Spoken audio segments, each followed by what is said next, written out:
The knock came just as the storm reached its full fury, so violent that Xerxes thought at first a branch had been hurled against his door by the wind. He looked up from the soup he had been stirring, listening through the howl of rain and thunder, wondering if he had imagined it. Then it came again, slower this time, weaker, the sound of knuckles dragging down wood rather than striking it with purpose. Nathan crossed his small cabin in 3 strides and pulled open the heavy door, bracing against the wind that immediately tried to tear it from his hinges. What he saw made him freeze for half a heartbeat before instinct took over. An orc stood on his threshold, soaked to the bone, swaying slightly as rain plastered dark hair against green skin. Not the fearsome warrior he had been trained to expect during his years in the militia, but a young woman who looked barely conscious, her leather armor torn and mud splattered, one arm wrapped around her ribs in a way that spoke of injury or exhaustion or both. Her eyes met his, wide and golden in the lamplight spilling from his doorway, and he saw the moment she registered what he was: human. Her expression flickered between hope and resignation, as if she expected him to slam the door in her face or worse. Instead, Nathan reached out and caught her elbow as she began to sag. "Easy," he said, his voice nearly lost in the storm. "Come inside before you drown standing up." She did not resist as he guided her over the threshold, though her body remained tense, ready to bolt or fight despite her obvious weakness. Nathan kicked the door shut behind them, cutting off the roar of wind and rain to a muffled thunder against the walls. Water pooled immediately on his wooden floor, dripping from her clothes, her hair, the small pack that hung askew from one shoulder. "Sit," Nathan said, pointing to the chair he kept near the fireplace. The fire had burned low while he cooked, and he moved to it immediately, adding 2 logs from his stack and stirring the coals until flames began to lick upward with renewed vigor. Behind him, he heard the soft shuffle of boots, the creak of the chair as she lowered herself into it. When he turned back, she was watching him with those gold eyes, wary as a cornered animal. Up close, with better light, he could see she was younger than he had first thought, perhaps 20 or 21, with the strong features common to her people. Small tusks curved up from her lower jaw, and her pointed ears were pierced with simple copper rings. A nasty bruise darkened her jaw and scratches marked her neck and hands. Her dark hair, nearly black when wet, hung in tangled ropes past her shoulders. "You are injured," Nathan said, making it a statement rather than a question. She shook her head, then winced as if the movement hurt. "Just tired. And cold." Her voice was deeper than he expected, with a slight rasp to it. She spoke carefully, precisely, the way someone did when using a language that was not quite native to their tongue. "You are lying," Nathan said without accusation, moving to his cupboard to retrieve a clean cloth. He dampened it with water from his pitcher and brought it to her. "There is blood on your armor. Whose is it?" For a moment he thought she would not answer. Then she took the cloth from him, their fingers brushing, and began wiping mud and blood from her hands. "Mine, mostly. Some belonged to the men who attacked me on the road. Men, human men. 3 of them. They did not expect me to fight back." A ghost of something that might have been bitter amusement crossed her face. They expected an easy target, a lone orc, unarmed, traveling through human lands. Nathan felt a familiar anger stir in his chest, the same anger that had made him leave the militia 5 years ago when he realized what kind of men he was being asked to serve alongside. "You are armed now," he observed, nodding to the short blade at her hip. "I took it from one of them. After." She met his eyes again, defiant. "I did not kill them, if that concerns you, but I did not leave them able to follow me either." "Good," Nathan said simply, and watched surprise flicker across her face. He turned back to his fireplace, ladling soup from the pot into a wooden bowl. "When did you last eat?" "Yesterday morning." He brought her the soup and a hunk of bread, placing both on the small table beside the chair. Steam rose from the bowl, carrying the scent of rabbit and herbs and root vegetables.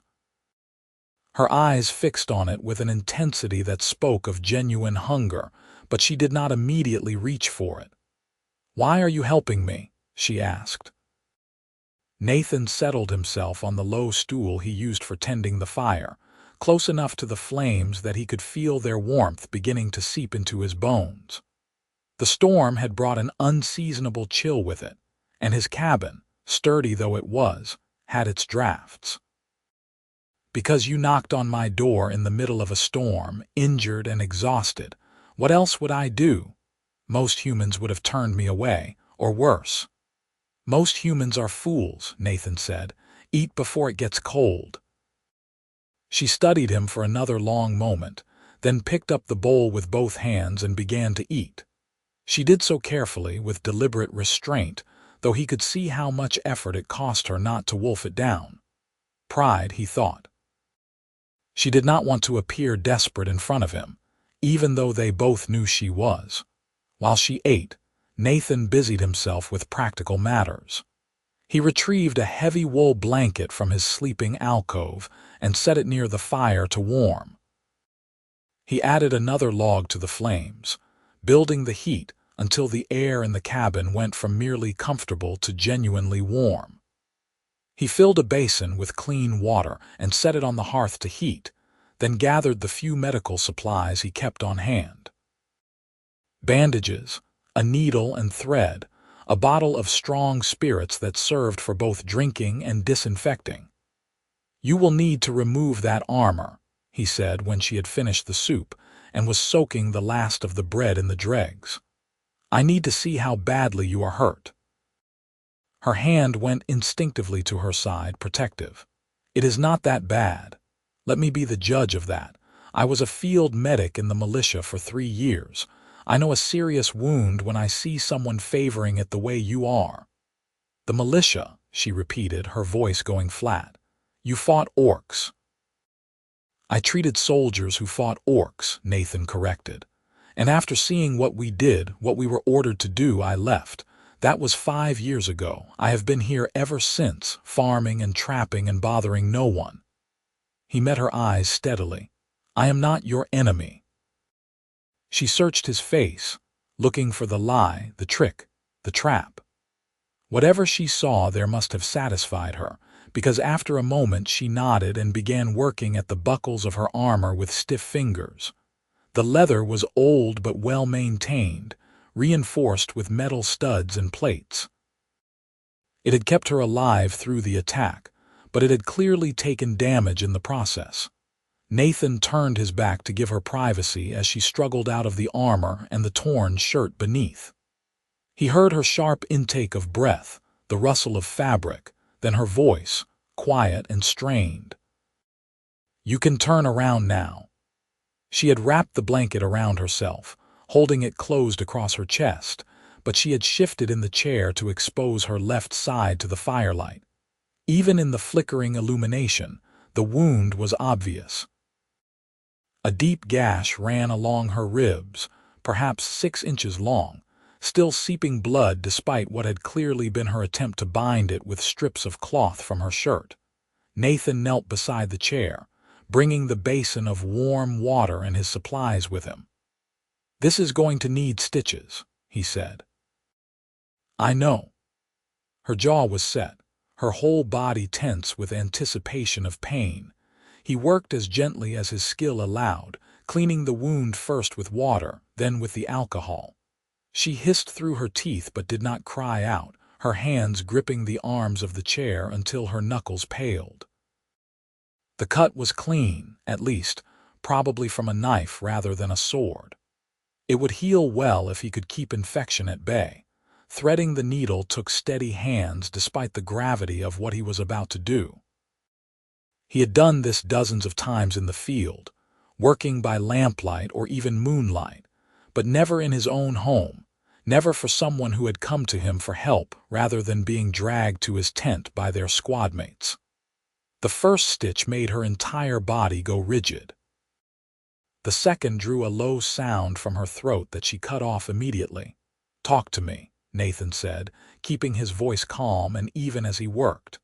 "Tell me your name. Tell me why you were traveling through this country alone." For a moment she said nothing, and he thought she would refuse. Then, through gritted teeth, Jorah Redstone, "I was traveling to the border settlements, looking for work." "What kind of work?" "Any kind, blacksmithing if I could find it. My father was a smith. He taught me the trade before he died." Another stitch. Her breathing had gone quick and shallow. "But humans do not hire orc smiths, so I would have settled for anything. Farm work, hauling, guard duty for a caravan. That is a long way to come for maybe." Nathan tied off the fourth stitch and began the fifth, past the halfway point now. "I was cast out of my clan." The words came flat, without emotion, but he heard the pain beneath them anyway.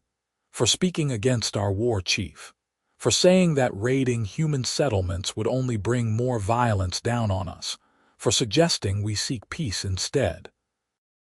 Nathan paused in his work, looking up at her face. She was staring into the fire, her expression distant. "Your people cast you out for wanting peace." "My people believe that strength is everything, that showing mercy is weakness.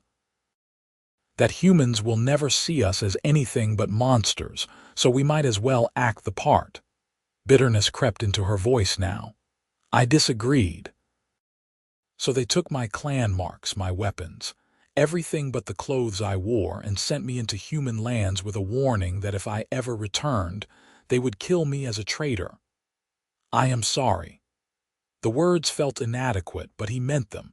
She glanced down at him, surprise in her eyes again. "Why should you be sorry? You are not responsible for my clan's choices." "No," Nathan agreed, returning to his stitching.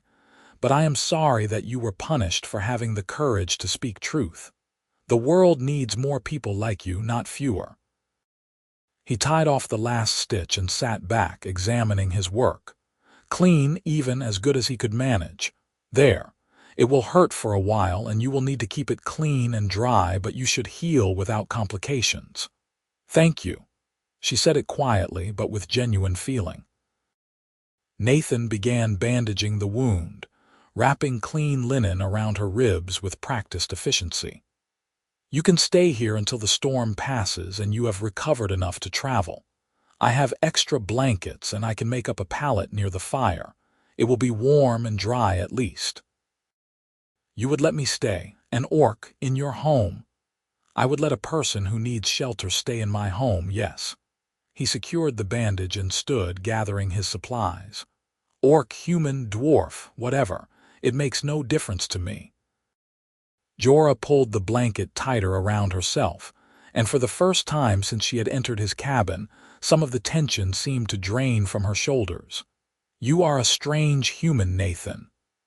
"I have been told that before," he admitted with a slight smile. "Usually just before someone explains that I am making a terrible mistake. But I am still here, and I am still alive, so perhaps my terrible mistakes are not so terrible after all."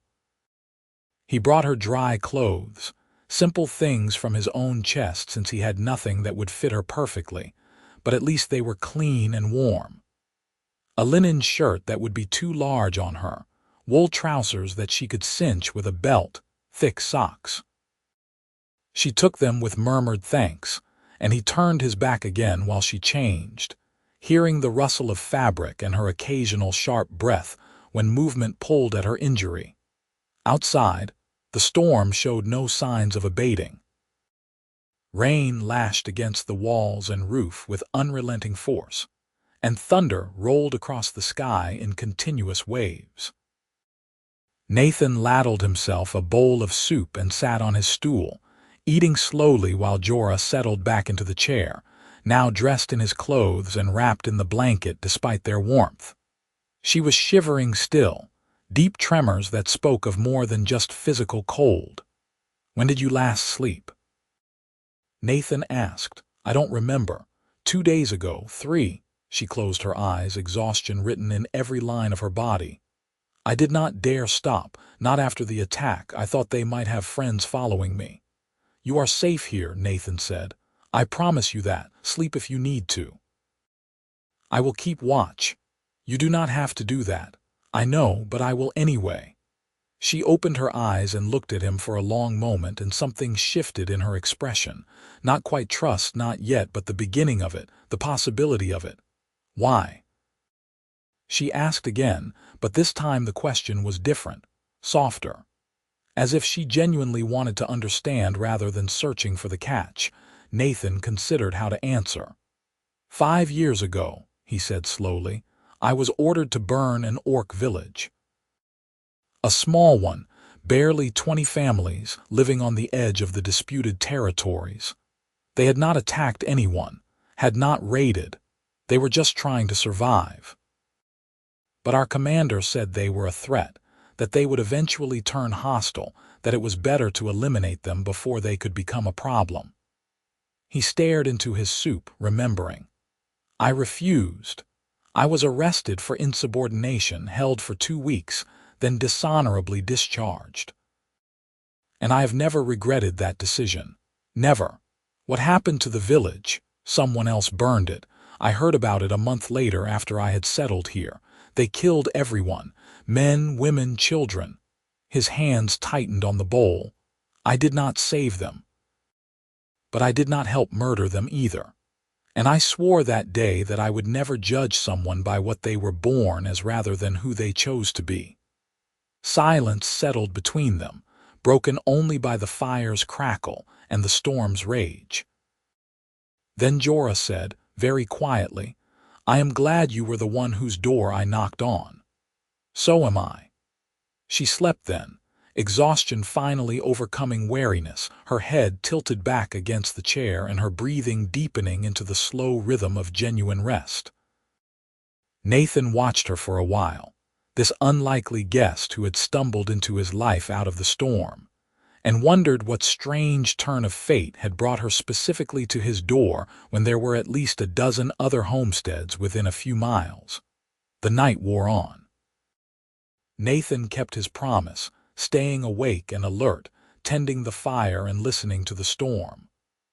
Once, perhaps 2 hours after midnight, Jorah cried out in her sleep, a sound of fear or pain, and he moved to her side quickly, ready to wake her if it seemed she was trapped in nightmare. But she settled again almost immediately, her face smoothing, and he returned to his stool. Dawn came slowly, the darkness lifting by degrees to reveal a gray and rain-soaked world. The storm had weakened overnight but had not passed entirely, rain still falling in steady sheets and wind still gusting hard enough to shake the shutters. Nathan made breakfast, simple porridge with honey and dried fruit, and the smell of it woke Jorah from her sleep. She sat up with a start, then winced and pressed a hand to her bandaged side. For a moment she seemed disoriented, looking around the cabin as if uncertain where she was. Then her eyes found Nathan at the hearth and memory clearly returned. Morning, Nathan said. How do you feel? Like I was stabbed and then walked 10 miles in a storm, Jorah said, but there was a hint of dry humor in her voice. So, better than I expected. He brought her a bowl of porridge and watched while she ate. Color had returned to her face overnight, and though she still moved carefully, she no longer had the glassy-eyed look of someone on the edge of collapse. Sleep and warmth and food were working their simple magic. The storm has not passed, Nathan said. You should stay another day at least. Give yourself time to heal properly. He expected her to argue, to insist she had already imposed too much. Instead, Jorah nodded. If you are certain I am not causing you difficulty. The only difficulty you might cause is if you try to leave too soon and reopen that wound, Nathan said. Then I would have to stitch you up again, and neither of us wants that. A smile ghosted across her face, small and tentative but genuine, It transformed her features, softening the hard lines that weariness and pain had carved there. No, neither of us wants that. The day passed quietly. The rain continued, sometimes harder, sometimes softer, but never stopping entirely. Nathan went about his usual routines, tending to the small tasks that kept a homestead running even in foul weather. He repaired a leather harness that had been waiting for his attention, sharpened his knives and tools, inventoried his stores to see what he might need to acquire once the weather cleared. Jorah stayed near the fire, resting as her body demanded, but her eyes followed Nathan as he worked.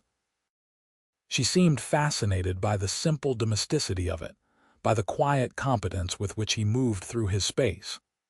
Once, when he was working on the harness, she asked if she could watch more closely, and he brought his project to the table near her chair so she could see what he was doing.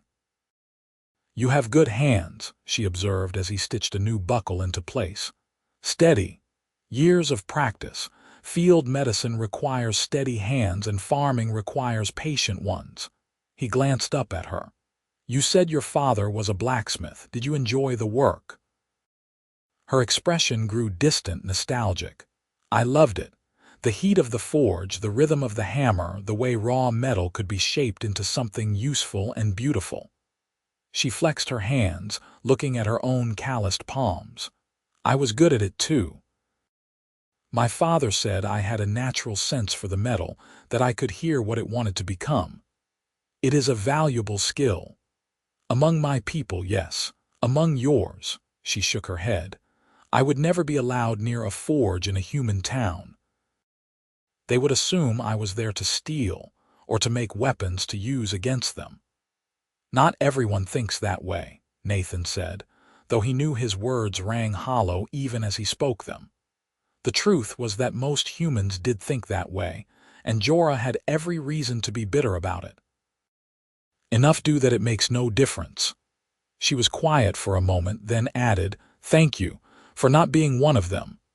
They fell into an easy silence after that, comfortable rather than awkward. Nathan finished with the harness and moved on to other tasks, and Jorah dozed on and off, her body still recovering from the ordeal she had endured. When lunch came, Nathan made sandwiches with cold meat and cheese and the bread he had baked 2 days prior. They ate together at the small table, and Nathan found himself telling her about his life here, about the challenges of working land that was not quite tamed, about the satisfaction of building something with his own hands. Jorah listened with genuine interest, asking questions that showed she understood the work, the dedication it required. She told him stories too, carefully chosen ones that spoke of her life before her exile. Her father's forge and the tricks he had taught her. Her mother's garden and the herbs she had grown. A younger brother who had dreams of becoming a ranger, who could track a deer through the deepest woods and never lose the trail. "You miss them?" Nathan asked. "Every day," Jorah admitted, "but I cannot go back. Even if they would take me, I could not go back to pretending that might makes right, that violence is the only answer. I cannot be that person." "Then you will build a new life," Nathan said. "It will be hard, but you are strong. You will survive." "Will I?" She did not sound convinced. "I have no clan, no family, no place among my people or yours. I have nothing but the clothes you gave me and a stolen knife." "You have your skill, your knowledge, your integrity." Nathan met her eyes. "Those are not small things, Jorah. Those are the things that matter." She held his gaze, and he saw something shift behind her eyes, uncertainty giving way to something else. Not quite hope, but perhaps the shadow of it. "I am beginning to understand why your people cast you out," she said. "You are too idealistic for your own good." "Perhaps," Nathan agreed with a slight smile. "But I would rather be cast out for my ideals than celebrated for abandoning them." The afternoon stretched into evening, and the rain finally began to ease. By sunset, it had diminished to a light drizzle, and Nathan could see breaks in the clouds to the west, promising clear weather on the morrow. He made dinner, a more elaborate meal than usual, with roasted vegetables and a bit of salt pork and dumplings simmered in broth. Jorah ate with better appetite than she had shown at any meal prior, and Nathan took it as a good sign that she was truly recovering. After dinner, as full darkness settled over the land, Jorah asked him about his library. Nathan kept a small collection of books, perhaps 24 volumes, stacked on a shelf he had built into one wall. They were precious things out here, far from any town, and he had acquired them slowly over the years through trades and occasional purchases. He brought them to the table and let her examine them, watching her face light up with interest as she carefully turned pages. She could read, which did not surprise him given her background, but she read well, moving through the texts with the ease of someone who had spent time with books before. "May I?" she asked, holding up a volume of poetry. "Of course. Read anything you like." She read aloud, her deep voice lending unexpected beauty to the verses.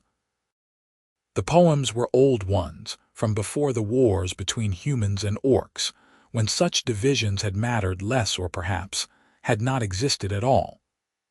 They spoke of love and loss, of seasons turning and lives lived, and the small eternities held in ordinary moments. Nathan listened, transfixed not just by the words but by the way she spoke them with feeling and understanding. When she finished, she closed the book carefully and sat with it in her hands, staring at nothing. "That was beautiful," Nathan said. "Thank you." "My mother used to read to me," Jorah said quietly. "Before bed when I was small. Not these poems, but others like them. Old stories, legends. She said that words had power, that they could build bridges where swords only built walls." She looked up at him. "I wish I had listened to her more carefully. Maybe I would have found better words to convince my clan. Maybe they would not have sent me away. Or maybe they were not ready to hear any words, no matter how well spoken," Nathan said. "You cannot blame yourself for their choices. I know. But it is hard not to wonder what I could have done differently." Nathan understood that feeling all too well. He had spent the first year after his discharge torturing himself with the same questions, the same doubts. What if he had argued differently? What if he had tried to convince others to stand with him? What if? It had taken time and deliberate effort to let those questions go, to accept that he had done what he could with what he knew in the moment. "Second-guessing yourself is a hard habit to break," he said. "But it is one worth breaking. You made the choice you could live with. That matters. Does it, when the outcome is the same either way?" "Yes," Nathan said firmly, "because you have to live with yourself every day. I would rather live alone with my integrity than surround myself with people who want me to compromise it." Jorah studied him in the firelight, her gold eyes thoughtful. "You are not what I expected." "What did you expect?" "I don't know. Indifference, maybe, or pity." "Both of those things would have been easier to bear than kindness." She set the book down carefully. "Kindness makes me hope, and hope is dangerous when you have nowhere to go." "Then stay," Nathan heard himself say. The words surprised him as much as they clearly surprised her. "Not just tonight. Stay, for as long as you need. Help me with the work here, learn what you need to learn to make your way in this country. When you are ready to move on, you will be stronger for it." "You cannot mean that." "Why not?" "I have more work than I can manage alone, especially with planting season approaching. I could use an extra pair of hands, and you need a safe place to heal and plan your next step. It is practical for both of us." "People will talk," Jorah said. "A human man and an orc woman living together.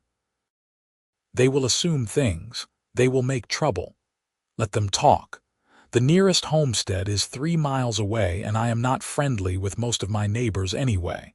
They already think I am strange for living out here alone. This will just confirm their opinions." Nathan. She said his name slowly, carefully. You understand what you are offering, the risk you would be taking. I understand, Nathan said, and I am offering anyway. You do not have to decide now, think about it, but know that the offer is genuine. She sat with that for a long time, the firelight playing across her face, her expression cycling through doubt and longing and fear and something that might have been cautious hope. Finally, she nodded. I will think about it, thank you. They spoke of lighter things after that, letting the weight of the conversation dissipate. Nathan told her about the wildlife in the area, the deer and rabbits and foxes, the occasional bear that wandered through in autumn. Jorah told him about the mountains where her clan lived, about the harsh beauty of that country and the challenges of surviving in it. When exhaustion finally claimed them both, Nathan made up a pallet near the fire as he had promised, piling it thick with blankets and furs. Jorah settled onto it with visible relief, her body clearly grateful for the softness after days of sleeping rough or not sleeping at all. Good night, Nathan said from his own sleeping alcove. Wake me if you need anything. Good night, Jorah replied. And Nathan, thank you for everything. You are welcome. He lay awake for a while, listening to her breathing deepen into sleep, and wondered what he had just committed himself to. Offering shelter for a night was one thing. Offering it indefinitely was another matter entirely. But even as doubt whispered in the back of his mind, he knew he would not take the offer back. Something about Jorah called to him, some recognition of a kindred spirit, someone else who had been willing to sacrifice everything for their principles. Perhaps they were both fools. But if so, at least they could be fools together. Morning brought the clear weather Nathan had predicted, the sky washed clean and blue, the sun bright and warm despite the early hour. Nathan woke to find Jorah already awake, standing at the window and looking out at the world with an expression he could not quite read. How is your side? He asked, stretching the stiffness from his own muscles. Sore, Jorah admitted, but better than yesterday. You did good work. Good. We should change the bandage after breakfast. Make sure there is no infection starting. They fell into a morning routine easily. Nathan cooking while Jorah set the table, both of them moving around the small space with an unconscious coordination that would have taken most people days or weeks to develop. It felt natural, comfortable, as if they had been doing this for years rather than a single day. After breakfast, Nathan examined the wound and was pleased to see it was healing cleanly. He applied a fresh bandage and reminded Jorah to move carefully, to let herself rest even though she was clearly starting to feel better. I am not good at resting, Jorah admitted. I am used to working. Then work gently, Nathan suggested. There are tasks that need doing that won't strain your injury. You could help me sort seeds for planting. That is boring but necessary work, and you can do it sitting down. She agreed readily, and they spent the morning at the table together, organizing his collection of seeds into groups by type and checking for any that had gone bad over the winter. It was tedious work, but it gave them time to talk, to learn more about each other in the easy way that shared labor encouraged. Nathan learned that Jorah had a gift for languages, that she spoke not just the human common tongue but 3 Orc dialects and a bit of Dwarvish besides. She learned that he had grown up on a farm much like this one, that his parents had died of fever when he was 16, that he had joined the militia more out of necessity than any desire for military life. You have any siblings? Jorah asked. A sister. Older. She married a merchant and moved to the capital. We write occasionally, but we were never close. Nathan set aside another packet of seeds. You mentioned a brother. Yes, Kelric. He is 3 years younger than me. I wonder if he has taken his ranger trials yet, if he passed them. A shadow crossed her face. I wonder if he thinks of me or if the clan has forbidden even speaking my name. Family does not forget, Nathan said, even when they are supposed to. I hope you are right. Lunch came and went, and Jorah's movements grew stiffer as the day wore on, her body reminding her that she was still injured, still healing. Nathan saw her wince once when she thought he was not looking, and he made the decision for her. Rest, he said. You have done enough for today. I need to check my traps and snares, see if the storm knocked anything loose. You stay here, keep warm, and let yourself recover properly. I could come with you. You could, Nathan agreed. And then you could tear your stitches open and bleed all over my forest, and we would both regret it. Stay, please. She subsided with obvious reluctance, and Nathan gathered his pack and his walking stick and headed out into the fresh, washed world. The storm had done its usual work, knocking down small branches and churning up mud, but his traps had mostly survived intact. He reset the ones that needed it and checked the others, finding one rabbit that had been caught just before the storm hit. On his way back, he took a detour to his nearest neighbor's homestead, a farm owned by a widow named Miriam who had always been cordial if not quite friendly. He found her in her yard, throwing grain to her chickens, and she looked up in surprise when he approached. "Nathan," she said, "I did not expect to see you today. Everything all right after the storm?" "Fine, thank you. I wanted to ask if you might have any women's clothing you could spare. Or sell if you prefer. I have a guest who arrived unexpectedly and she has nothing but what she is wearing."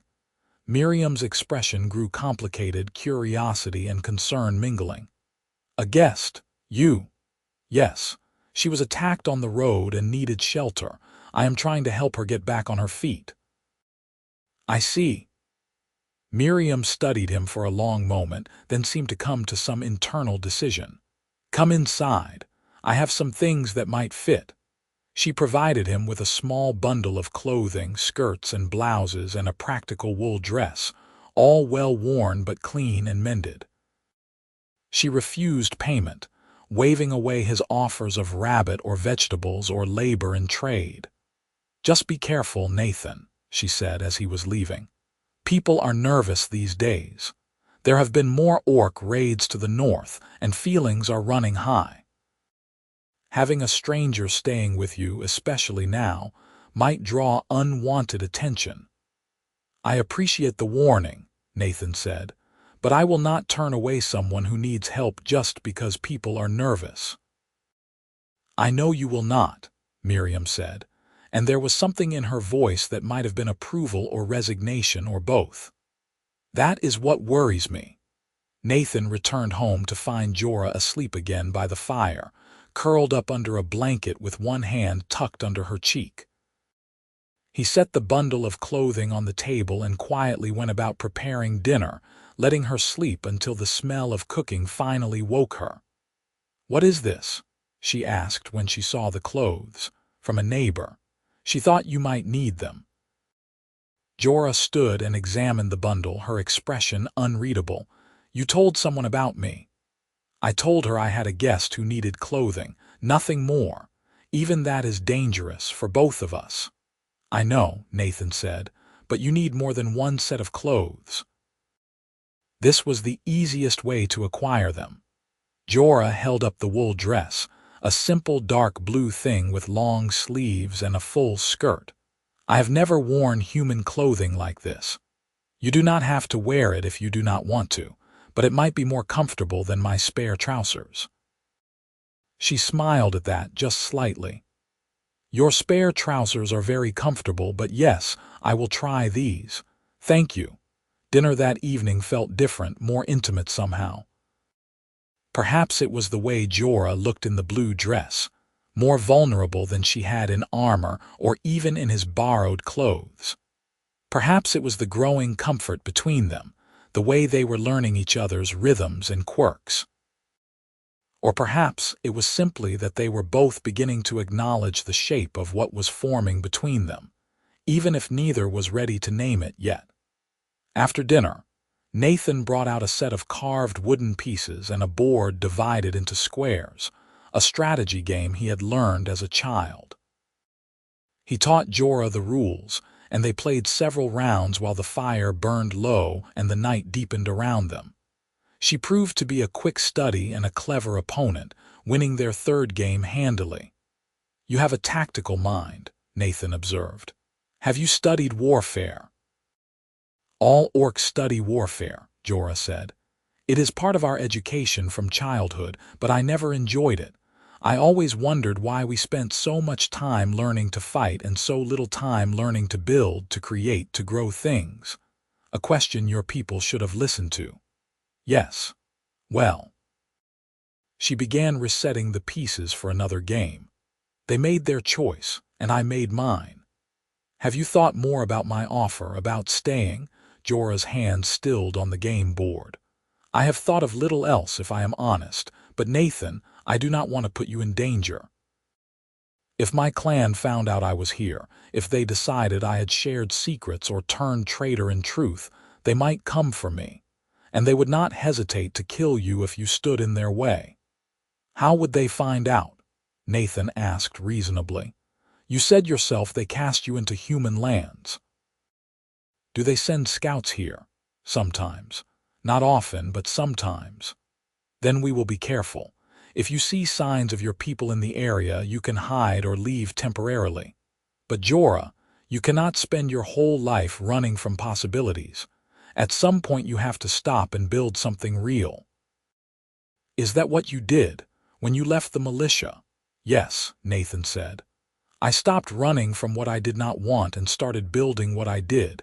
It has not been easy and it has been lonely at times, but it has been mine, my choice, my life."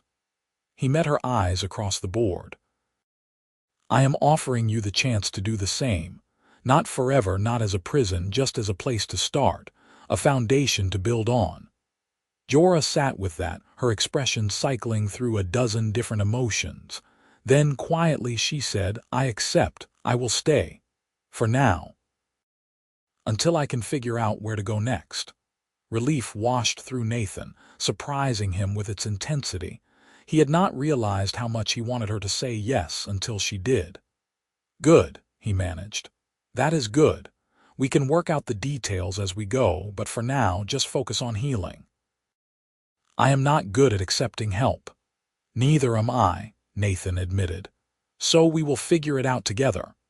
They finished their game, both of them playing with less focus than before, their minds clearly on other things. When Jorah won again, Nathan conceded with good grace and they prepared for bed, falling into the routine they had established over the past few nights. But tonight felt different, weighted with the knowledge that this was not temporary, that they had made a choice that would shape both their futures. Nathan lay in his alcove and listened to Jorah settling by the fire, and he wondered what he had just set in motion. Part of him knew he was being foolish, that inviting an orc to live with him was asking for trouble from every direction. But a larger part of him did not care. Jorah was brave and principled and clever, and she deserved a chance to build a life on her own terms. If he could help her do that, then whatever consequences came would be worth it. The days that followed settled into a pattern. Jorah's wound healed steadily, the angry red of fresh injury fading to pink, and then to the white of scar tissue. As she recovered, she began taking on more of the work around the homestead, insisting that she would not simply accept Nathan's charity without contributing. She proved to be a quick learner and a tireless worker. Nathan taught her the basics of farming, how to prepare soil and plant seeds, how to judge the right depth and spacing for different crops. She taught him techniques for working leather and maintaining tools, skills she had learned in her father's forge that translated well to other kinds of work. They fell into an easy partnership, each bringing their own strengths to the labor. Nathan handled the heavier work that might strain her still healing injury, while Jorah took on tasks that required patience and precision. They worked side by side during the day and ate together at night, their conversations ranging from practical matters to philosophy, to the kind of easy banter that spoke of growing friendship. But beneath the comfortable routine, something else was building. Nathan found himself increasingly aware of Jorah's presence, of the way she moved, the way she laughed at his dry jokes, the way she hummed while she worked. He caught himself watching her sometimes, noticing things he had no business noticing. The strength in her hands, the curve of her neck, the way the firelight caught in her gold eyes. He told himself it was simple attraction, nothing more, that any man would notice a woman living in close quarters with him. But he knew it went deeper than that. He admired her courage, her integrity, the way she faced each day with determination, despite everything she had lost. He enjoyed her company in a way that had nothing to do with her appearance and everything to do with who she was. Jorah, for her part, seemed to be experiencing something similar. Nathan noticed the way her eyes followed him when she thought he was not looking, the way she smiled when he came back from checking his traps, the way she lingered over dinner, clearly in no hurry for the evening to end. Once, when they were working together to repair a section of fence, their hands brushed and she pulled away as if burned, her cheeks darkening with a blush that looked almost purple against her green skin. Neither of them spoke of it. The attraction remained an unacknowledged presence, hovering at the edges of their interactions, making everything feel slightly charged, slightly dangerous. Nathan told himself it was better that way, that acting on his feelings would only complicate an already complicated situation. Jorah was his guest, under his protection. Taking advantage of that would be wrong, regardless of how he felt, but knowing something was the right choice did not make it easy to live with. 3 weeks after Jorah had arrived, on a warm spring evening with the scent of growing things heavy in the air, they sat outside together watching the sunset. Nathan had built a small bench near his cabin, positioned to catch the last light of day, and they had taken to sitting there after dinner, enjoying the peace before darkness fell. "I have been thinking," Jorah said, breaking a comfortable silence, "about what comes next." Nathan felt his stomach tighten with an emotion he could not quite name. Disappointment, maybe, or fear that she was about to say she was leaving. "Oh, I cannot stay here forever," Jorah said. "I know that. This is your home, your life. I am grateful beyond words for what you have done for me, but I cannot simply remain here indefinitely, taking your charity." "It is not charity," Nathan said quietly. "You work as hard as I do, harder sometimes. You have more than earned your place here. Perhaps. But people are starting to notice. Miriam mentioned it last time she was by to trade eggs. She said others have asked her about the orc woman living with you." Jorah kept her eyes on the sunset, not looking at him. "She warned me that some of the men in the area are not happy about it. That there has been talk of coming out here, making sure you are all right, making sure I am not threatening you somehow." Nathan had heard similar rumblings himself, though he had hoped to shield Jorah from them. "Let them come. I will tell them exactly what I have told everyone else. That you are my friend, that you are here by my choice, and that they have no say in the matter. Your friend." Jorah repeated the words softly, as if testing them. "Is that what I am?" The question hung in the air between them, heavy with implications. Nathan knew he should agree, should keep things simple and uncomplicated, but he found he could not lie to her, not even by omission. "I hope you are my friend," he said carefully, "but if I am honest, I find myself wishing you could be more than that." Jorah turned to look at him then, her gold eyes wide. "Nathan, I know," he said quickly. "I know it is complicated. I know there are 100 reasons why it would be a terrible idea. You are orc, I am human. Your people cast you out. My people would never accept you. We barely know each other. Not really. We have been thrown together by circumstance, and you are vulnerable, and I have no right to say anything that might make you feel obligated or pressured or uncomfortable." "Nathan," Jorah said again, and this time there was something in her voice that made him stop his rush of words. "You are not the only one who has been wishing." His heart stuttered in his chest. "What?" "I have been trying not to feel this way," Jorah said, her voice low and intense. "Trying to convince myself it is just gratitude or loneliness, or the simple fact that you were kind to me when I expected nothing but cruelty. But it is not just that. It is you, the way you see the world, the way you treat people with dignity regardless of what they are. The way you stand by your principles even when it costs you everything. The way you make me laugh, the way you listen when I talk, the way you look at me sometimes, like I am not a monster or an outsider but just a person worth knowing." "You are worth knowing," Nathan said. "You are worth more than knowing. Jorah, you are one of the finest people I have ever met." "I am an orc," Jorah said. "You are human. The world will not forgive us for this. I do not care what the world thinks. You should. Nathan, if we do this, if we choose this, there will be consequences. For both of us, but especially for you. You could lose everything. Your neighbors will turn on you. You might be forced to leave this place you have built." "Then I will leave," Nathan said. "I left the militia. I can leave here too if I must." "But Jorah, I am tired of making choices based on what other people think I should do. I am tired of letting fear dictate my life. If there is even a possibility that we could be happy together, I want to take it. Even knowing what it will cost. Even then." Jorah stood from the bench, and for a terrible moment Nathan thought she was going to walk away, to reject him and everything he had just said. Instead, she turned to face him fully, her expression open and vulnerable in a way he had never seen before. "I am afraid," she admitted. "I am afraid of how much I want this. I am afraid of what will happen if we fail. I am afraid of bringing trouble down on you. But I am more afraid of walking away and spending the rest of my life wondering what might have been." Nathan stood as well, closing the distance between them until only a foot of space separated them.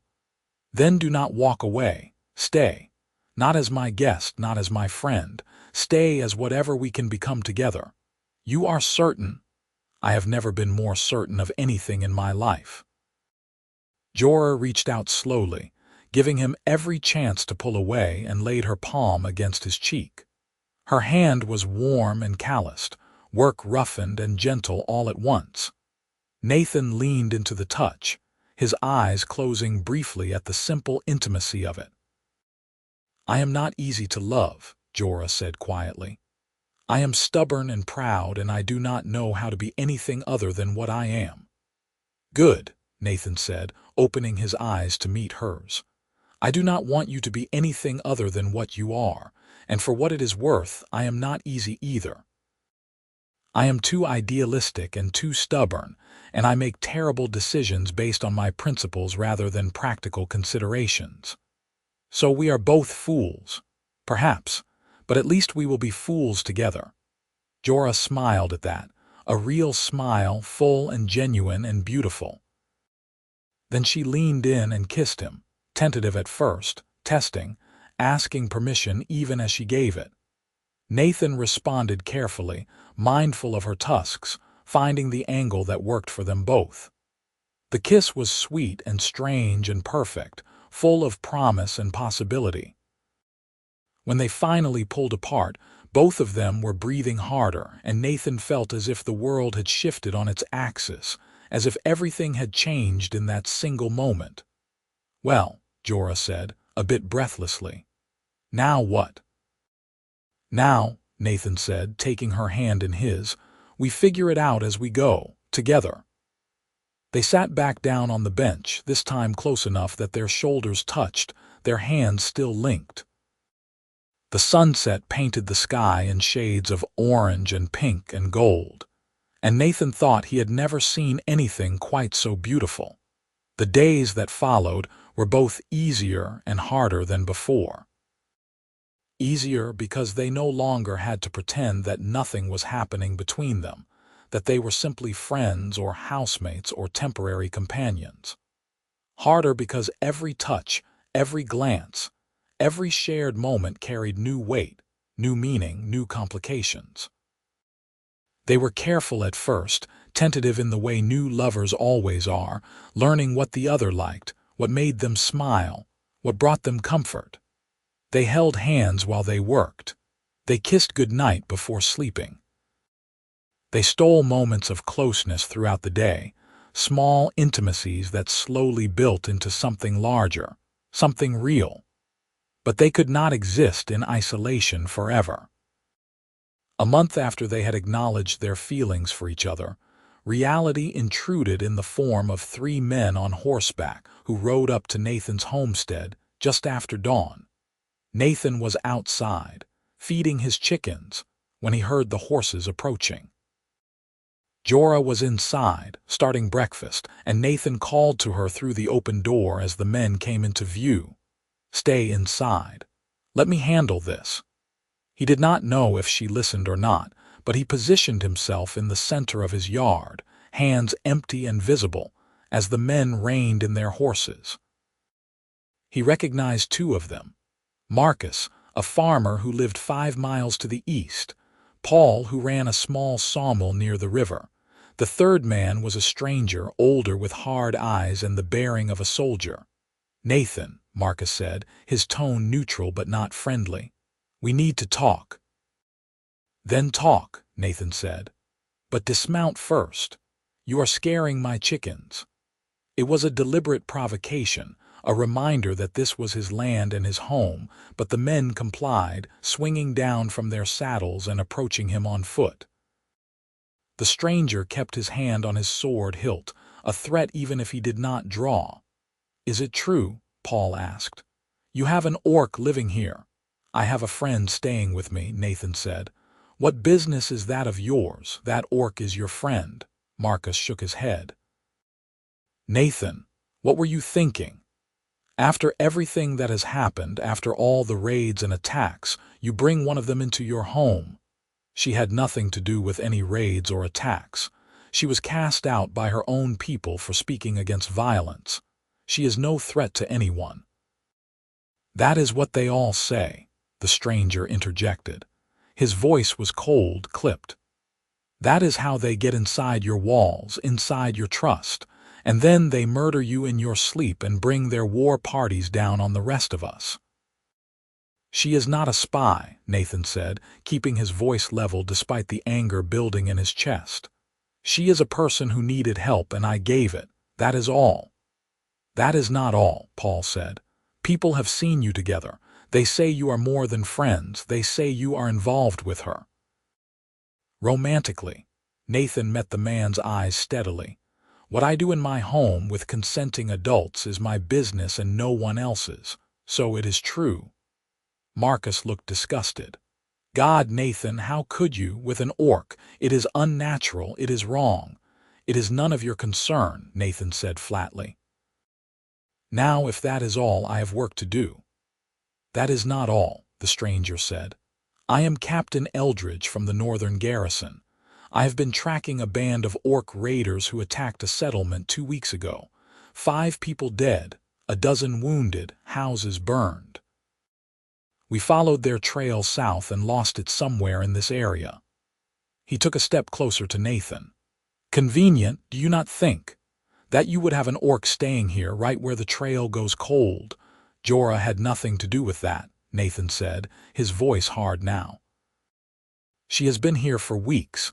She could not have been part of any raid." "So you say. But I have only your word for that. I think I need to question her myself, see if her story matches yours." "You are not questioning anyone without evidence of wrongdoing," Nathan said. "This is my land and she is under my protection. If you want to speak with her, you will do so respectfully, or you will leave." "You do not give me orders, farmer," Captain Eldridge said, his hand tightening on his sword. I have authority from the territorial governor to investigate any orc presence in this region. That includes your friend. Then investigate, Nathan said. But you will do it with me present, and you will treat her with the dignity any innocent person deserves. For a moment he thought the captain would refuse, would try to force his way past. But then Jorah's voice came from behind Nathan, calm and clear. I will answer his questions. Nathan turned to find her standing in the doorway, still wearing the simple dress she had worn to bed, her hair loose around her shoulders. She looked small and vulnerable standing there, but her spine was straight and her gaze was steady. You do not have to do this, Nathan said. Yes, I do, Jorah replied. If I do not, they will only become more suspicious. Better to clear the air now. She walked forward to stand beside Nathan, and he saw the three men react to her presence. Marcus and Paul looked uncomfortable, refusing to meet her eyes. Captain Eldridge studied her with cold calculation, taking in every detail. State your name, he said. Jorah Redstone. Redstone. I know that clan. They control the Eastern Mountains, one of the most aggressive groups in the region. I was cast out by the Redstone clan 6 weeks ago, Jorah said. For speaking against their raids and their war chief, I have had no contact with them since. Convenient story. Can you prove it? I have the scars from my casting out ceremony, Jorah said, and before Nathan could stop her, she pulled aside the neck of her dress to reveal marks on her shoulder that Nathan had never seen before. Ritual cuts, deliberate and precise, forming a pattern that must have meant something to her people. These are the marks of exile. No orc bears these lightly. Captain Eldridge studied the scars, his expression flickering with something that might have been doubt. Those could be faked. They could be, Jorah agreed, but they were not, and I was not part of any raid. I have been here, working this land with Nathan, trying to build a peaceful life. If you cannot accept that, if you need to see me as an enemy simply because of what I am, then there is nothing I can say that will satisfy you. Where were you 2 weeks ago? Here, Jorah said. Nathan can confirm it. Your human lover can confirm it, Captain Eldridge said scornfully. Forgive me if I find that less than compelling. I can confirm it too, said a new voice, and they all turned to see Miriam approaching across the field, a basket over her arm. I was here 2 weeks ago, trading preserves for eggs. I saw Jorah then.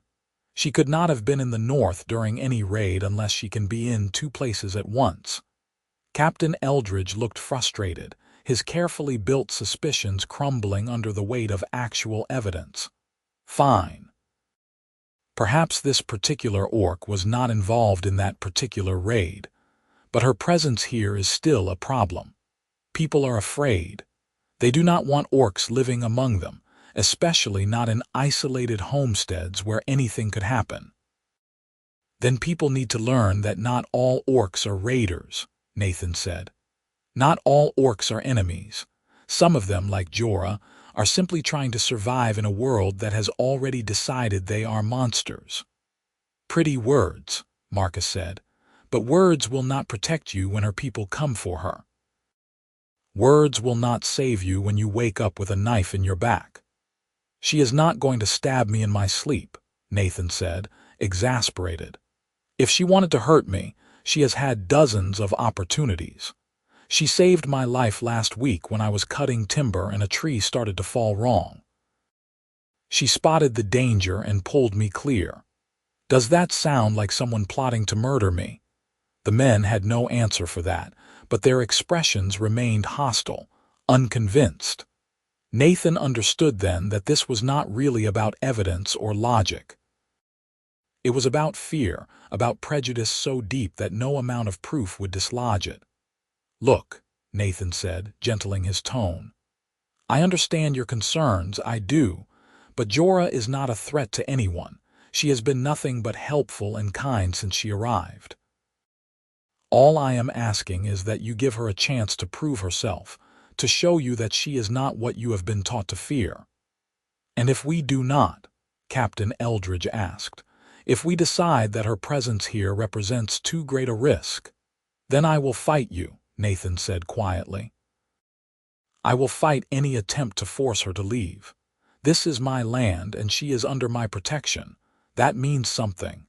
The captain stared at him for a long moment, then shook his head. "You are a fool, Nathan. You are going to get yourself killed for a creature that would not hesitate to kill you if circumstances were different." "She is not a creature," Nathan said, his voice hardening. "She is a person, and if you cannot see that, then you are the one who should leave." Captain Eldridge looked like he wanted to argue further, but Miriam stepped forward, placing herself subtly between the men and Jorah. "I think you have said enough," she told the captain. "You have investigated, you have asked your questions, and you have received your answers. Jorah has done nothing wrong. Nathan has done nothing wrong. You have no cause to threaten them further." "This is not a threat," the captain said. "It is a warning. Keep that orc in line, Nathan. If there is any trouble, any at all, I will be back, and next time I will not be so courteous." He remounted his horse, and after a moment Marcus and Paul did the same. They rode off without another word, leaving Nathan and Jorah and Miriam standing in the yard in tense silence. "Thank you," Nathan said to Miriam. "I appreciate you speaking up." "I spoke the truth," Miriam said. "Nothing more. But Nathan, you need to be careful. Captain Eldridge is not wrong that people are afraid. There have been more attacks recently, and fear makes people do stupid things." "I know," Nathan said, "but I will not send Jorah away just because people are afraid of her." Miriam looked at Jorah, really looked at her perhaps for the first time. "You love him," she said. It was not a question. Jorah's chin came up. "Yes, and you?" Miriam asked Nathan. "Yes," he said without hesitation. Miriam sighed. "Then I suppose there is nothing more to be said. But be careful, both of you. Love is not always enough to protect you from the world's cruelty." She left then, heading back across the fields toward her own home, and Nathan and Jorah were alone again. Jorah was trembling, he realized, fine tremors running through her body that she was trying hard to suppress. "Hey," Nathan said gently, pulling her into his arms. "It is over, they are gone." "For now," Jorah said against his chest. "But they will be back, you heard him. They are looking for a reason to force me out, to punish you for harboring me. Nathan, maybe I should leave. Go somewhere else, somewhere farther from your people." "No," Nathan said firmly. "We have done nothing wrong. We have nothing to be ashamed of. If they come back, we will deal with it together. You cannot fight the whole world for me. Watch me." Jorah pulled back enough to look up at him, her gold eyes searching his face. "You are the stubbornest man I have ever met. You say that like it is a bad thing." She laughed, a shaky sound but genuine. "Sometimes I think it might be, but mostly I am just grateful for it." They stood there for a long moment, holding each other, drawing strength from their closeness. Then, practical as always, Nathan gently disentangled himself. "Come on," he said. "Breakfast is probably burned by now, and we have work to do. We cannot let them disrupt our lives more than they already have." The days following the confrontation were tense. Nathan found himself constantly alert, listening for the sound of approaching horses, watching for signs of trouble. But nothing came. Days turned into weeks, and slowly the immediate threat seemed to fade, if not disappear entirely. Spring deepened into early summer. The crops they had planted began to sprout and grow, neat rows of green pushing up through the dark soil. The weather warmed, and Nathan and Jorah spent long days working in the fields, tending the young plants, pulling weeds, building stakes and trellises for the climbing beans. It was hard work, but satisfying, and they fell into it with shared purpose. They talked while they worked, about everything and nothing. Jorah told him more about her life before exile, about the traditions and customs of her people. Nathan shared stories from his childhood, memories of his parents and the farm where he had grown up.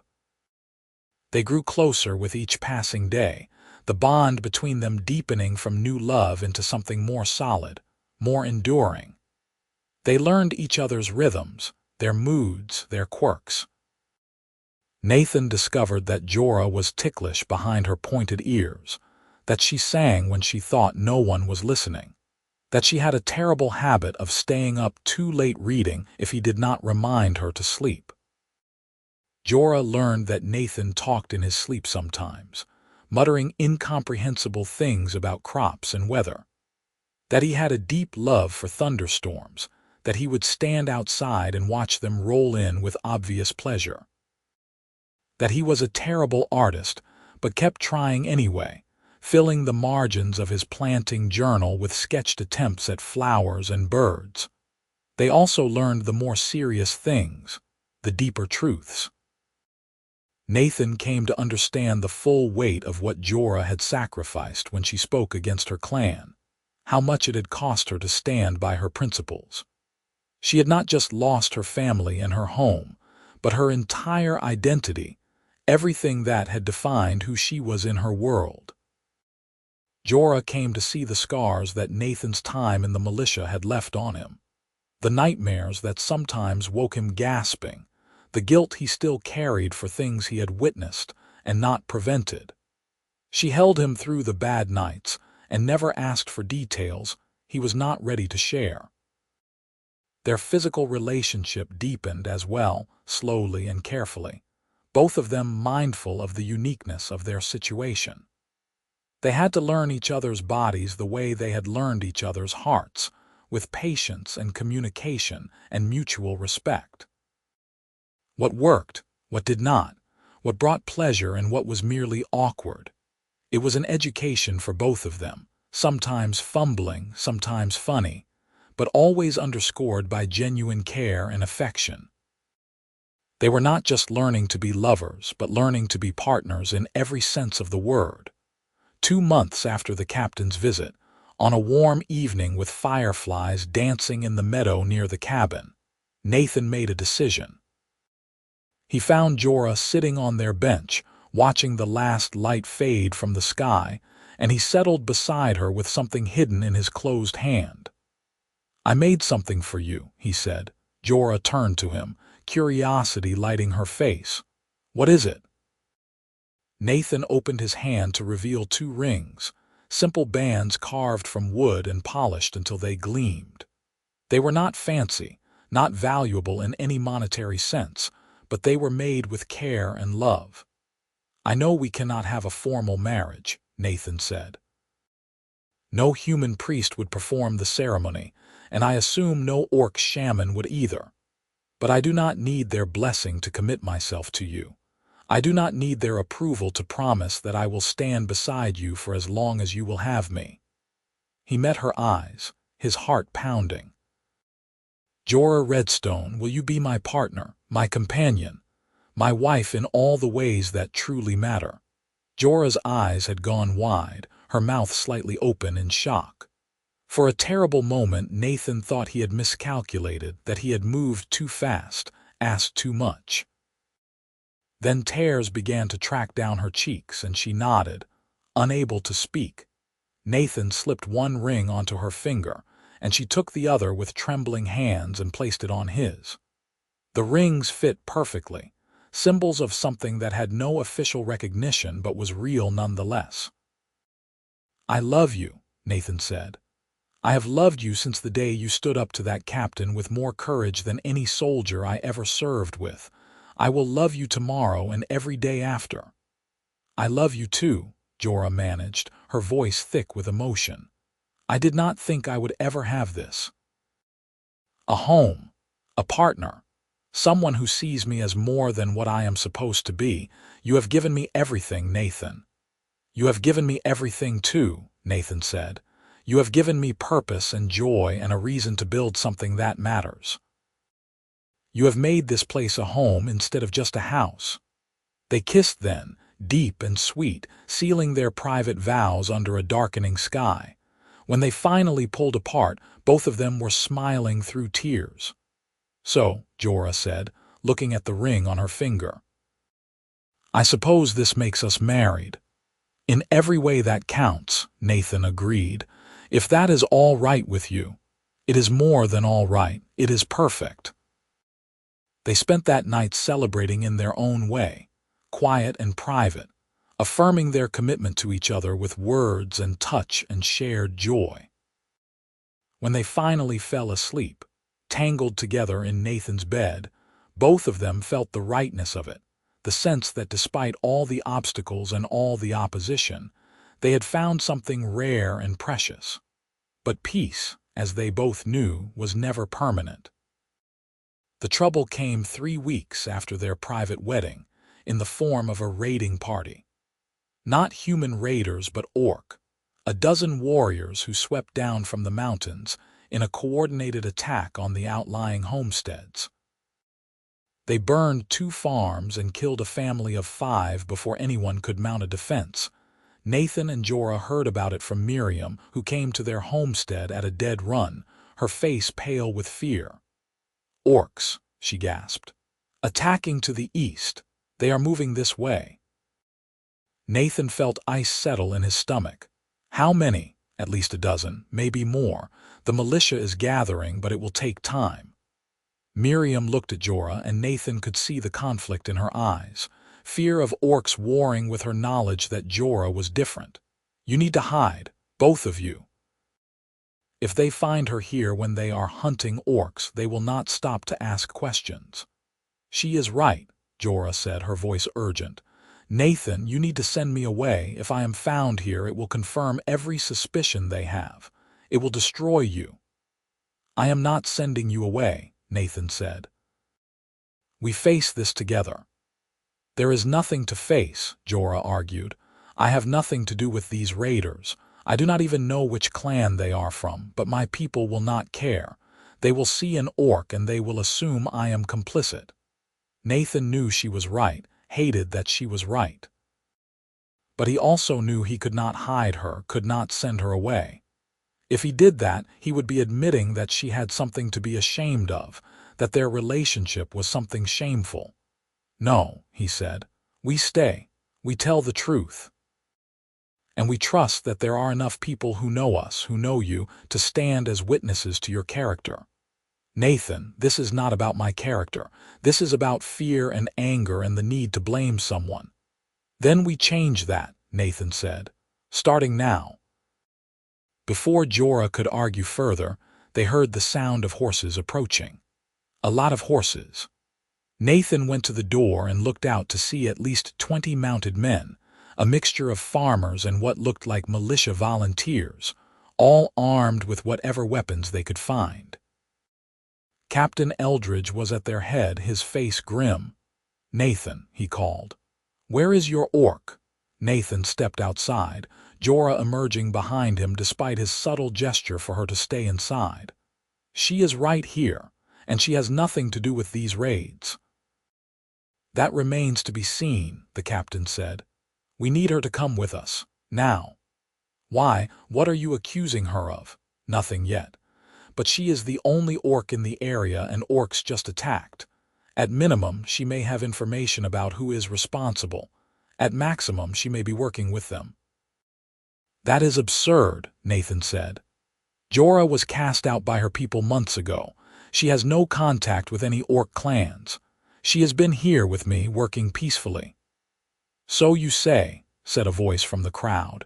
Nathan recognized Marcus, the farmer who had been part of the original visit. "But how do we know she has not been sending signals, guiding them to targets?" "Guiding them how?" Nathan demanded. "She has been here every day. Witnesses have seen her." "Miriam, tell them." Miriam had followed them outside, and she stepped forward now, her voice shaking but determined. "It is true. Jorah has been here. I have seen her at least twice a week, every week, working the fields with Nathan. She could not have been scouting for raiders." "Unless she did it at night," another voice suggested. "Orcs can see in the dark better than humans." "She could have slipped out after Nathan was asleep. met with her people, told them where to strike. That is paranoid nonsense, Nathan said, his anger rising. You are inventing conspiracies out of fear. Fear based on 5 dead bodies, Captain Eldridge said coldly. Fear based on a pattern of attacks that have been getting closer and bolder. We cannot afford to take chances, Nathan. Your orc is coming with us, either willingly or by force. You can choose to cooperate, or you can choose to be arrested as an accomplice. Nathan felt Jorah's hand on his arm, squeezing gently. When he looked at her, he saw resignation in her eyes. I will go with them, she said quietly. If I do not, they will only hurt you. I cannot allow that. Jorah, no. If you go with them, they will lock you up. They might not even give you a trial. They might just decide you are guilty and execute you. They might, Jorah agreed. But that is better than watching them hurt you for defending me. Nathan, please, let me do this. I will not. You must. They stared at each other, deadlocked, and Nathan felt his heart breaking. He could not let her go, could not watch them take her away knowing what they might do, but he also could not fight 20 armed men, could not protect her by force against those odds. Then Miriam spoke up again, her voice cutting through the tension. If you take Jorah, I am coming too, as a witness, to make sure she is treated fairly. So am I, said another voice, and Nathan turned in surprise to see the widow from the next homestead over, a woman he barely knew, stepping forward. I have seen Jorah several times. She has always been polite and respectful. I will not stand by and watch her be railroaded. Nor will I, said someone else, and then another voice joined in, and another. Not everyone, not even most of the crowd, but enough. Enough people who had seen Jorah, who had interacted with her, who knew she was not the monster they had been taught to fear. Captain Eldridge looked frustrated, but he was also pragmatic enough to recognize a losing battle when he saw one. Fine, he said. We will take her to the garrison for questioning. These witnesses can come along to verify her whereabouts. But Nathan, you stay here. If this goes badly, I do not want you in a position to interfere. If anything happens to her, Nathan said, his voice low and dangerous, I will hold you personally responsible. Noted, the captain said. Then to Jorah, mount up. Let us get this over with. Jorah moved to comply, but not before turning back to Nathan and pulling him into a fierce embrace. I love you, she whispered against his ear. Whatever happens, know that. I love you too, Nathan whispered back, and I will get you back, I promise. She pulled away and mounted one of the spare horses, her expression carefully neutral now, guarded. Nathan watched as she rode off with the militia and their witnesses, watched until they disappeared over the hill and out of sight. Then he turned and walked back into his cabin, closing the door and leaning against it, trying to think through the rage and fear that threatened to overwhelm him. Jorah was gone, taken by people who hated her for what she was rather than who she was. And there was nothing he could do about it except wait and hope that justice would prevail. The next 3 days were the longest of Nathan's life. He tried to keep himself busy with work, with the necessary tasks of the farm, but everything felt hollow, meaningless.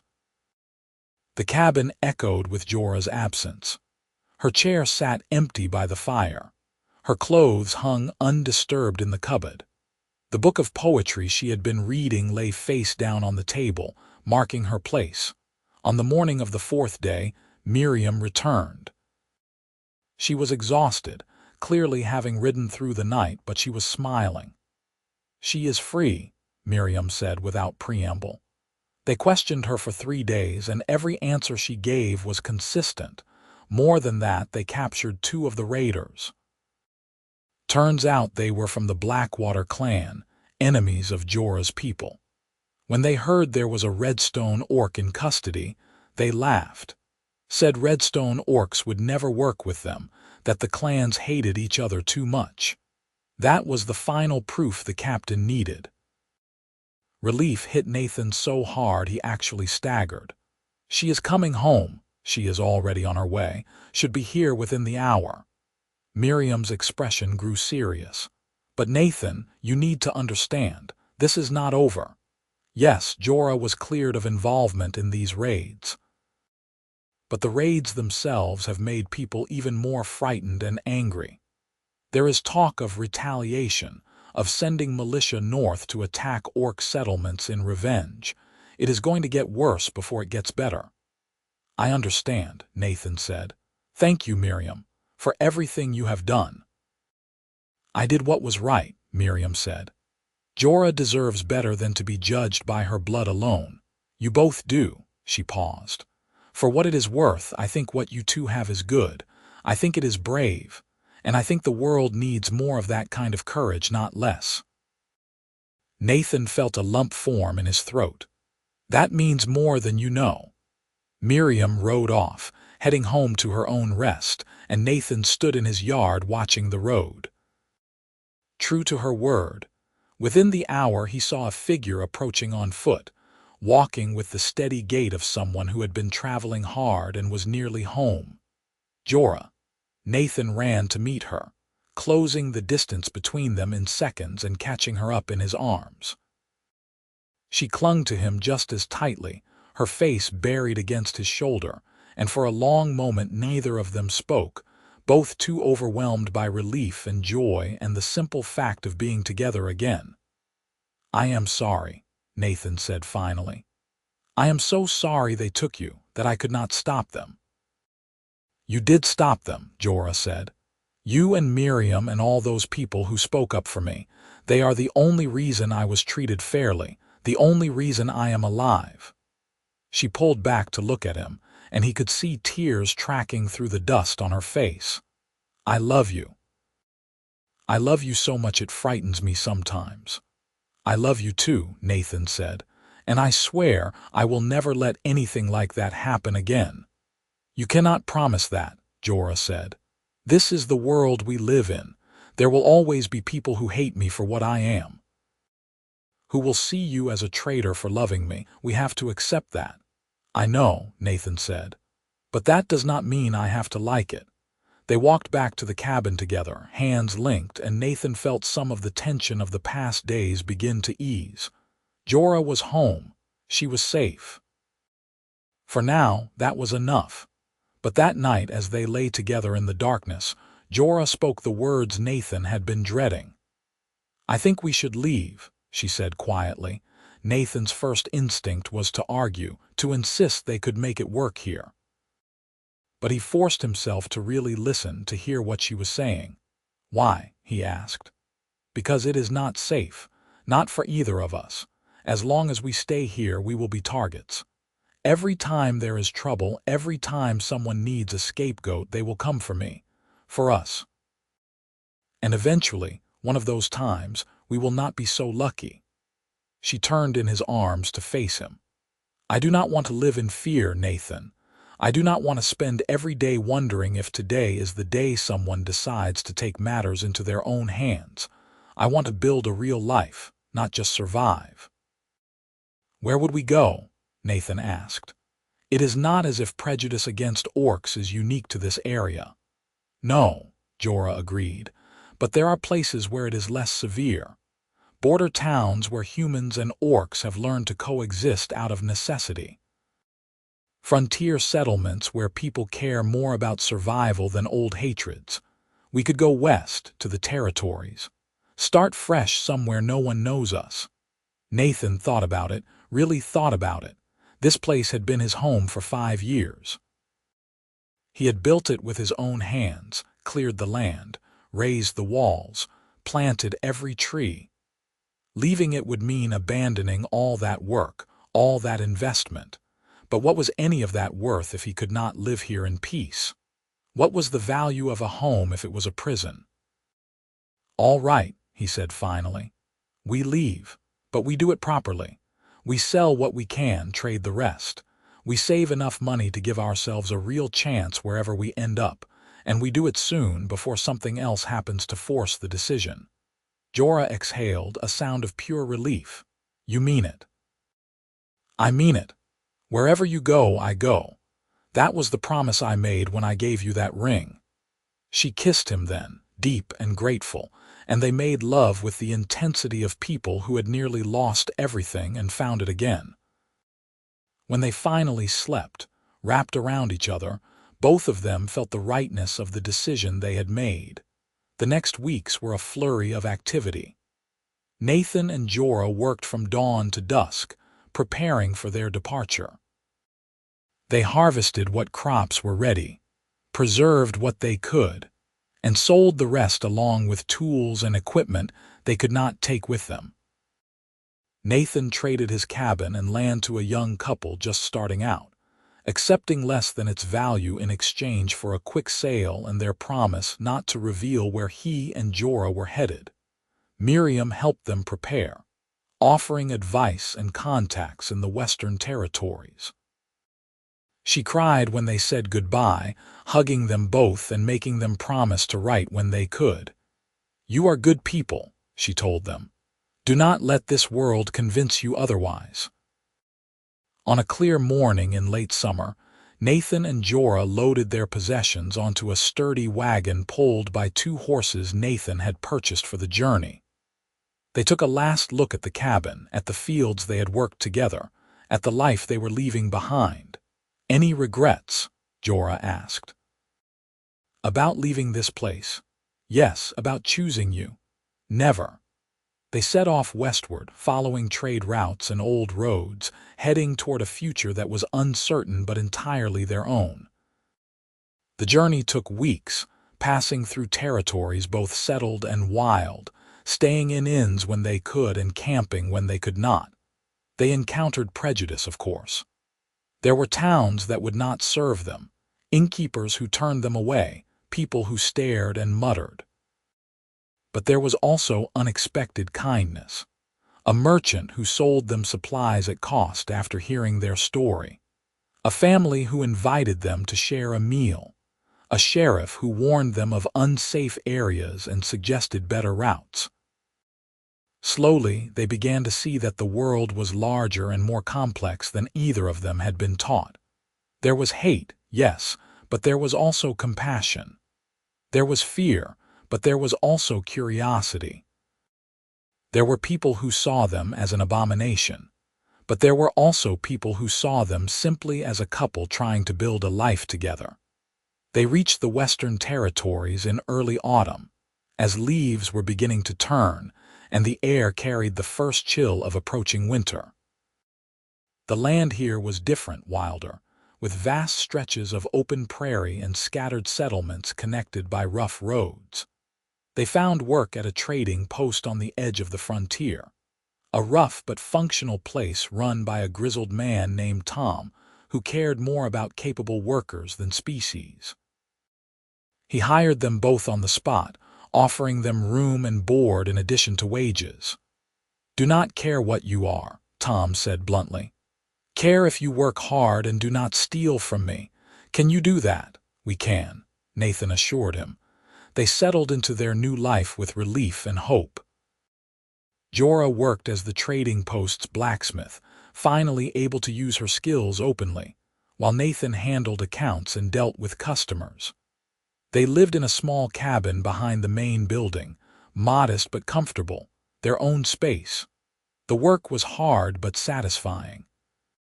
The people they encountered were a mix, some welcoming, some wary, but most willing to judge them by their actions rather than their appearance. Slowly, tentatively, they began to feel like they belonged. Winter came, harsh and cold, but they weathered it together, keeping their forge fires hot and their hearts warm. They celebrated their first anniversary with a simple meal and quiet reflection on how far they had come.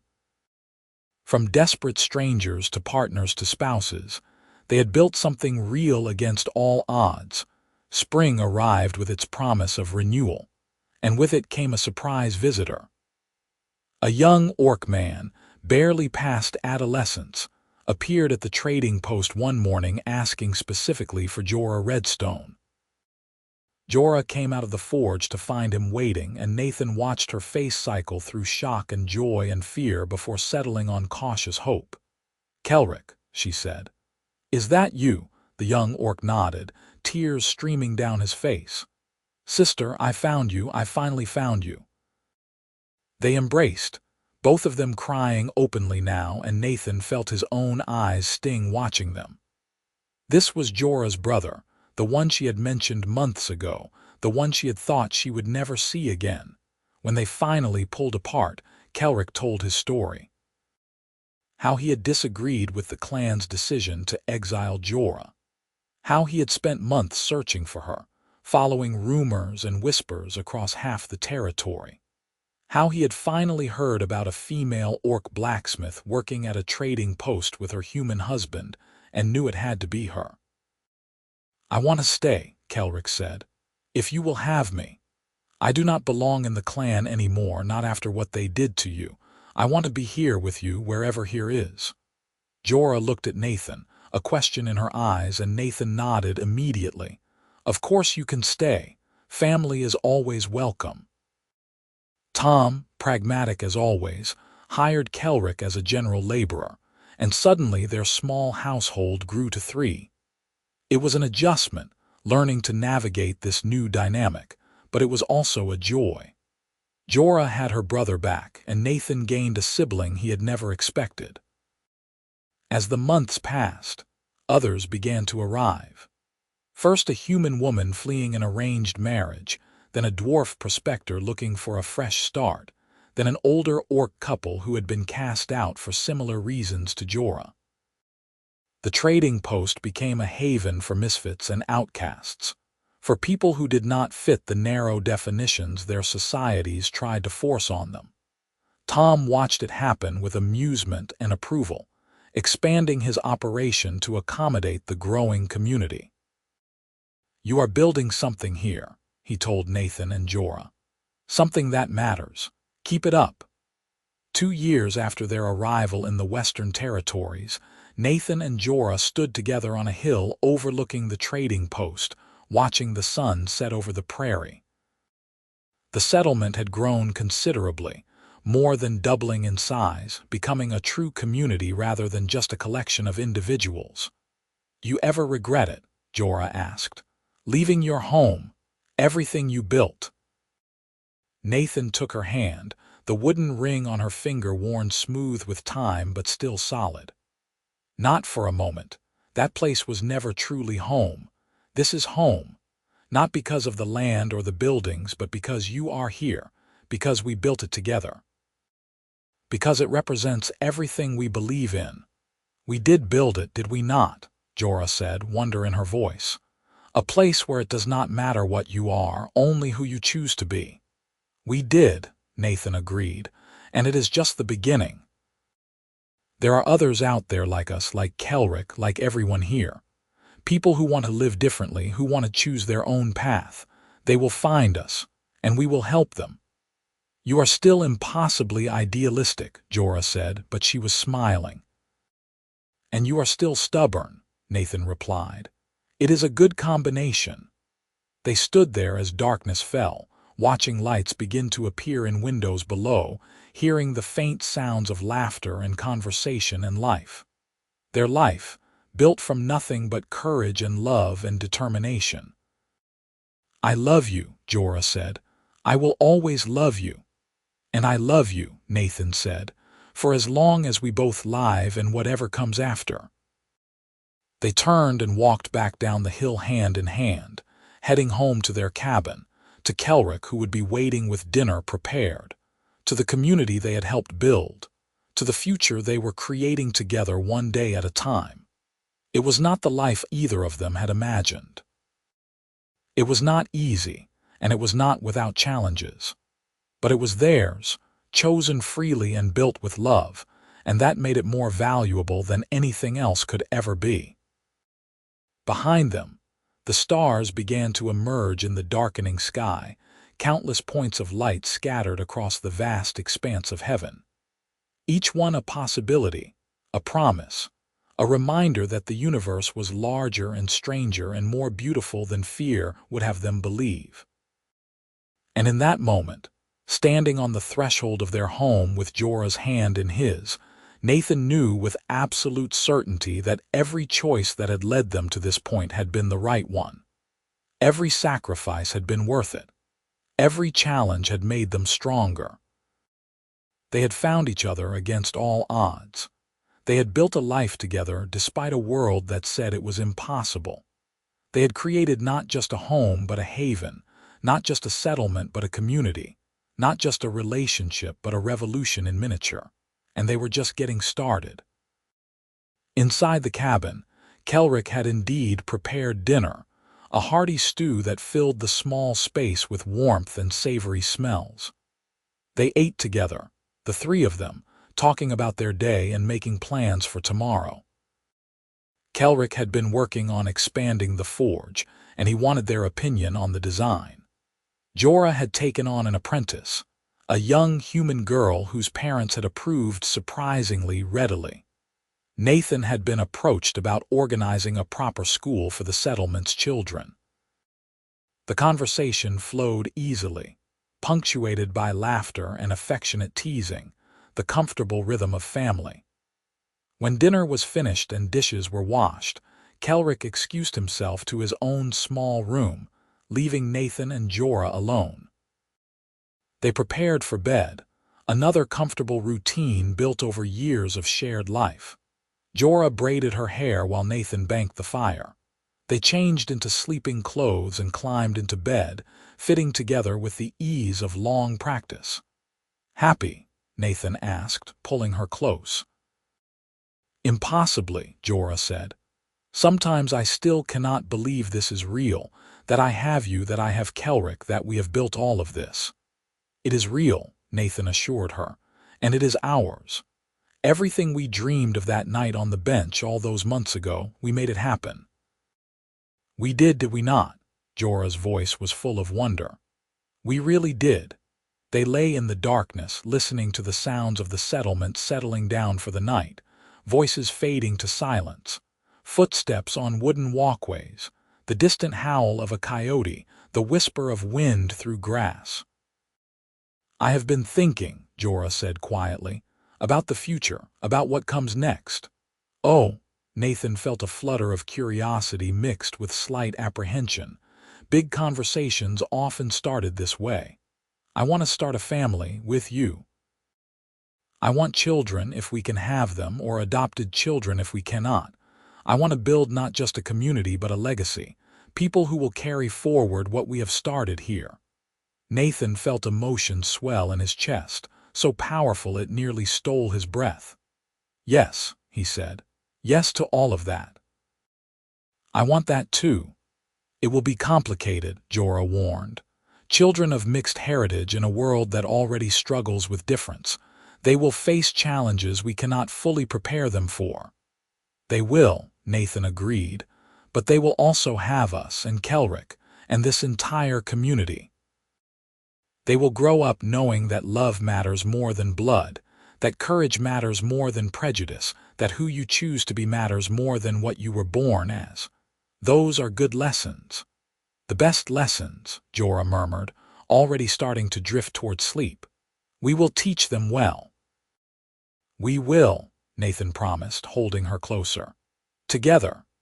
Sleep claimed them both, and they dreamed of the future they would build, of children playing in the settlement streets, of the trading post growing into a true town, of more people arriving, seeking refuge and finding home, of walls being broken down and bridges being built, one conversation, one relationship, one act of courage at a time.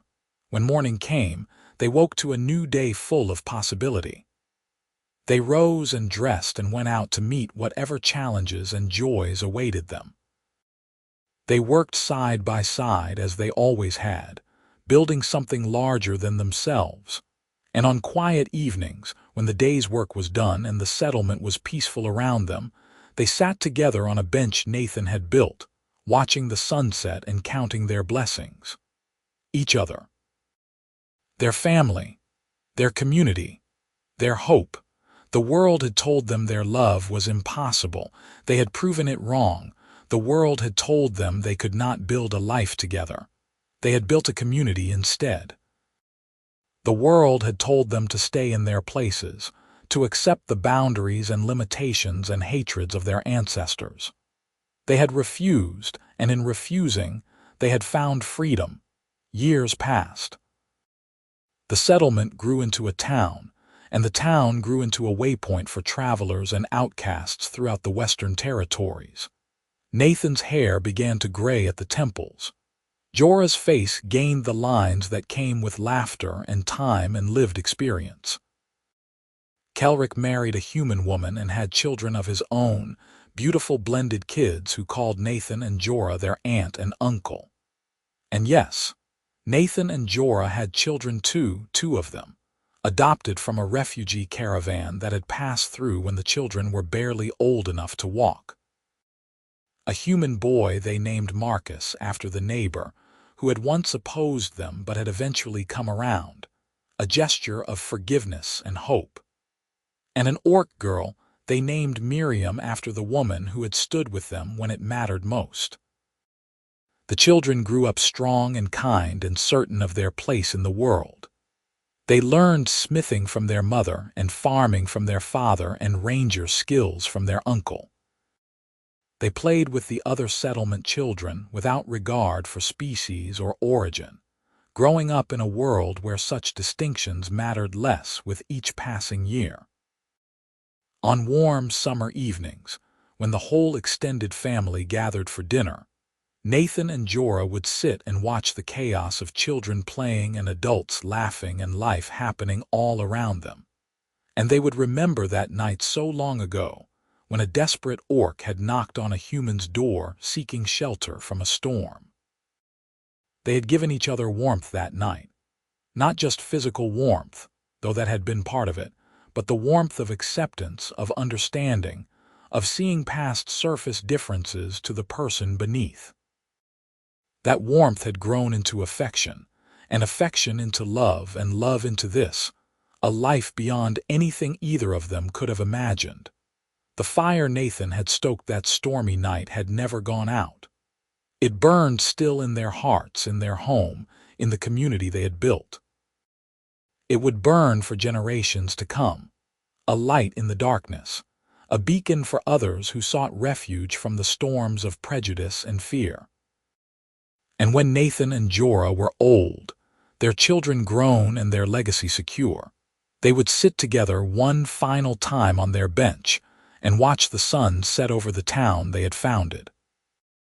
They would hold hands, wooden rings worn smooth and thin but still present, and they would remember everything that had led them to this moment, the knock on the door, the decision to open it, the choice to see a person rather than a monster, the courage to love across boundaries that were supposed to be impassable, the determination to build something better than the world they had inherited.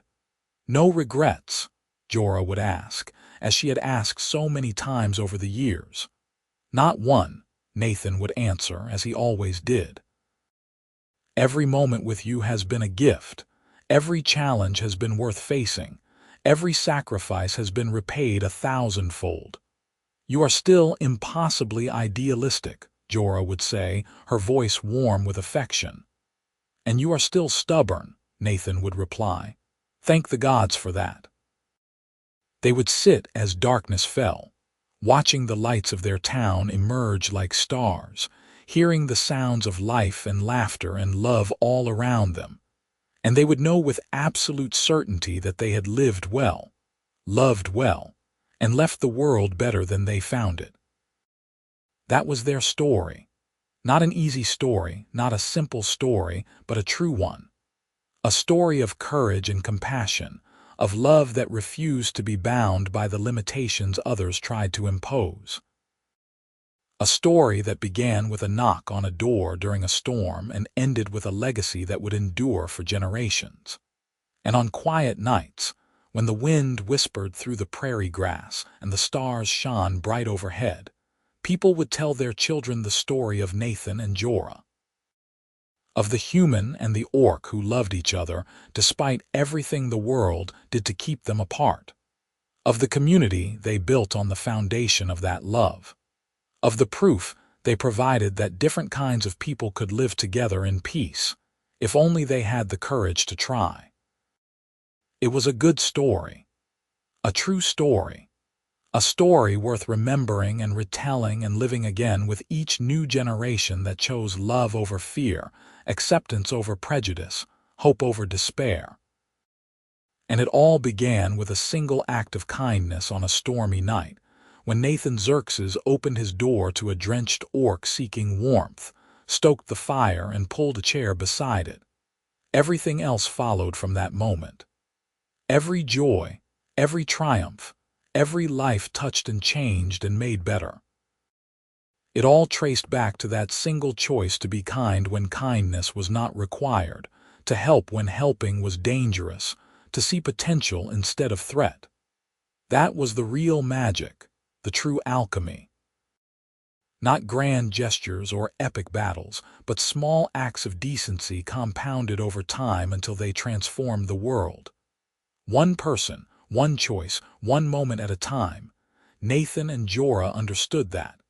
They lived it every day, and in living it, they showed others it was possible. That hope was not naive but necessary. That love was not weakness but strength. That the world could change, would change if enough people had the courage to change it. Their story was not exceptional because they were exceptional people, though they were. It was exceptional because they chose to be kind when they could have been cruel, to be brave when they could have been safe, to be hopeful when they could have been cynical. They chose each other, and they chose love, and they chose to build rather than destroy, to heal rather than harm, to create rather than simply survive. And in the end, that made all the difference. The fire crackled in the hearth, casting warm light across the cabin that had been their first shared space, now preserved as a memorial in the center of the town. Visitors came from far and wide to see it, to hear the story, to be inspired by the proof that love could bridge any divide if given the chance. The wooden rings were displayed there too, in a place of honor, symbols of a private commitment that had become a public testament to possibility. Children pressed their noses to the glass, asking their parents if the story was really true, if people could really love each other despite being so different. And their parents would smile and say yes, it was true, all of it was true, and that was the most important lesson anyone could learn. That night when Jorah knocked on Nathan's door, both of their lives changed forever. But more than that, they changed the world, one small act of courage at a time, proving that a better future was not just possible but inevitable, if people were willing to fight for it with love as their weapon and hope as their shield. That was their gift to the world, their legacy, their truth. And it endured.